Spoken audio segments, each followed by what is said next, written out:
second, guys. Hey, Hank, what's the gist of what the speaker was speaking about? Oh, I missed a little bit. so pretty much she's saying emotivism's not a theory of truth, so they have to find, and you pretty much can't find one. So they're debating on whether using language is just a map of the world, or is it in the world and it's just a tool? Okay. Yeah, that's exactly right, Hank. It's about the pragmatists and their explanations of language, and how it ties to the sophists and their ideas of meaning, and whether meanings are contained within the mind, or whether they exist in the world, or whether they exist apart from the world, or into the transcendental forms, or so this is primary to the way we use language, and also from the idea of memes, the way you could meme something into reality. How does that specifically work, right? The idea of hyperstition or the hyper real, right? We can ask ourselves, is this hyper real?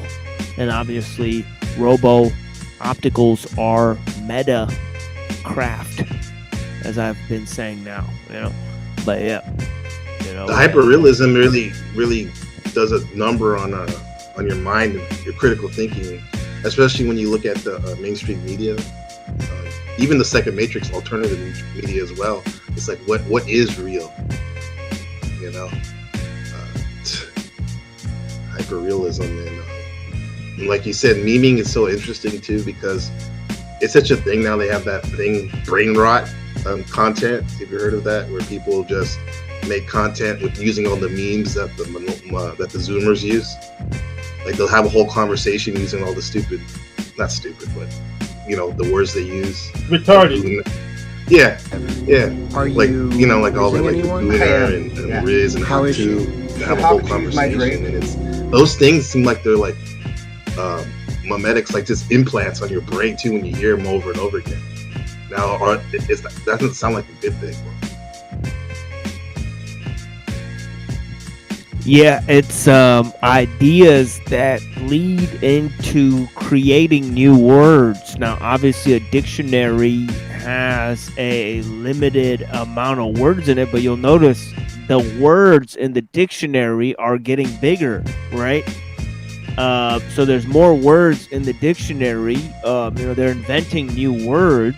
So the dictionary should get bigger and bigger the longer we have it, unless there's a way in which knowledge starts getting shifted back, and we start losing some of the information we have. We go into the Stone Ages, or we lose some of the technology we have.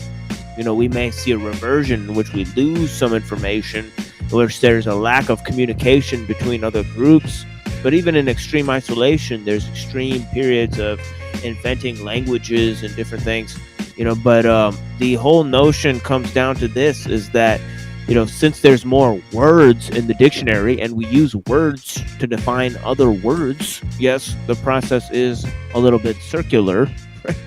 I guess you could say that we're going to be using more words to define each word. The definitions of the words are going to get longer. Just as there's more words, we're going to use more words to define the words that we already have.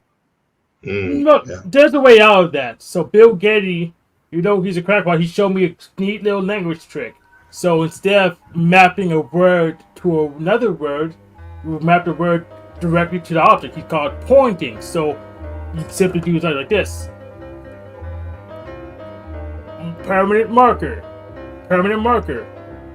So now I don't need a word to define it. I have the object to define it.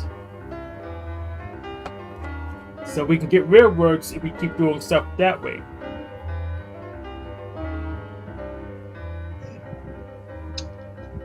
Language becomes visible. Priority.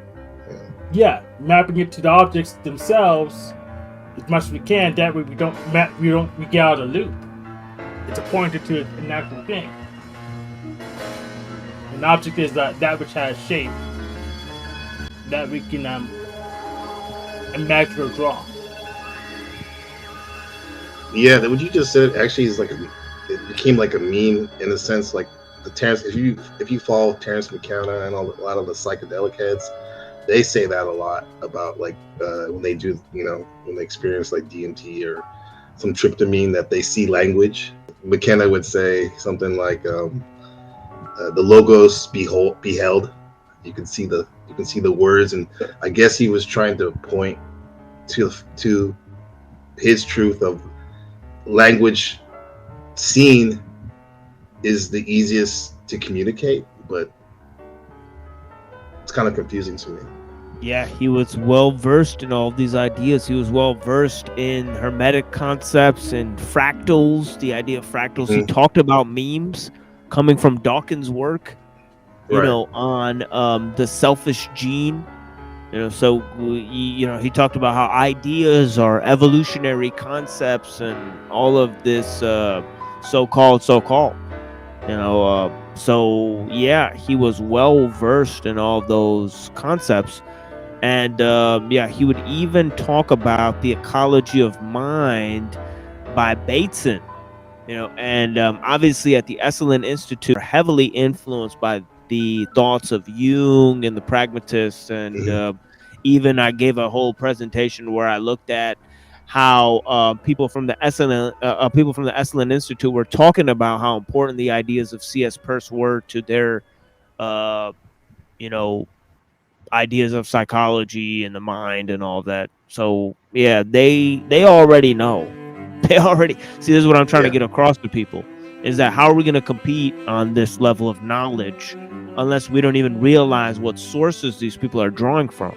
Right? We think these people are just crazy, feds that just made a bunch of shit up, but no, they're drawing from an extremely specific list of sources from history that tell you something highly troubling about how they're receiving their symbols or their ideas or what they're driving towards, right? It's also there.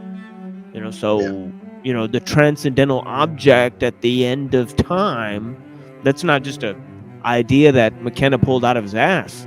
But no, that is an idea that's coming right out of the thoughts of Teilhard de Chardin, the singularity of the transhumanists, and the idea of the omega point, right? This is a concept that's combining evolution with the idea of the kingdom of God, right? Which is, somebody doesn't just pull those two concepts out of their ass. But no, they've been going for centuries, right? The eschaton, exactly. Immanentizing the eschaton. This is neo-Gnosticism.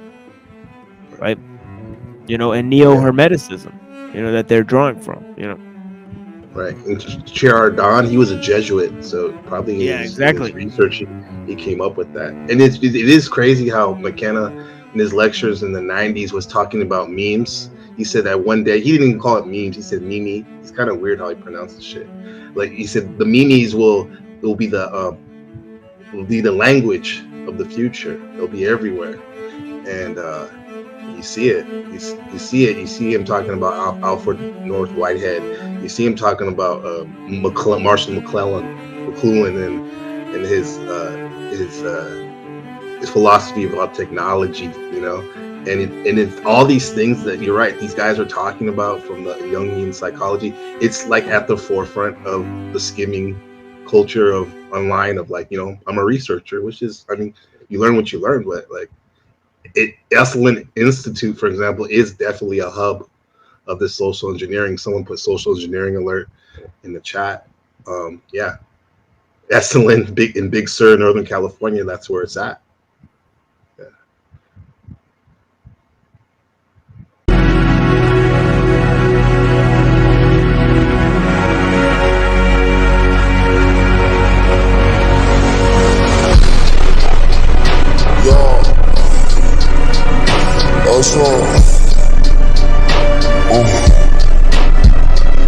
What's next?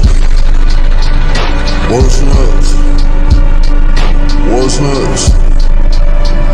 What's next? What's next? What's next? What's up? What's up?